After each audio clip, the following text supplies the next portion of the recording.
भाजप नेते किरीट सोमय्या यांनी माजी महापौर आणि विद्यमान विरोधी पक्षनेत्या किशोरी पेडणेकर यांच्यावर केलेल्या भ्रष्टाचाराच्या आरोपांच्या पार्श्वभूमीवर महापौर रितू तावडे यांनी मुलुंडच्या कला आणि क्रीडा प्रतिष्ठानाच्या संकुलात एक बैठक घेतली। किशोरी पेडणेकर महापौर असताना मुलुंड संकुलात मेघराज हॉस्पिटॅलिटी या संस्थेला 15 वर्षांचं एक कंत्राट देण्यात आलं होतं। त्यानंतर झालेल्या मोठ्या बांधकामात आणि कंत्राटाच्या व्यवहारात मोठा घोटाळा झाल्याचा सोमय्या यांचा आरोप आहे।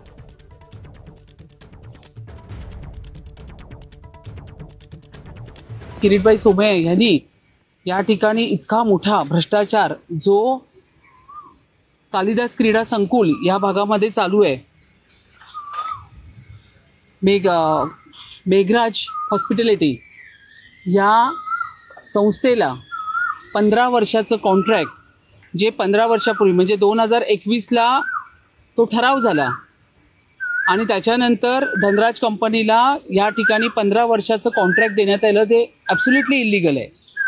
आणि हा ठराव या ठिकाणी तत्कालीन महापौर किशोरी पेडणेकर असताना तो ठराव जो पालिकेने केला होता तो फेटाळून या ठिकाणी त्यांच्या अखत्यारीमध्ये या ठिकाणी धनराज हॉस्पिटॅलिटी यांना करार करण्यात आला। मुंबईतल्या रस्ते काँक्रिटीकरणाच्या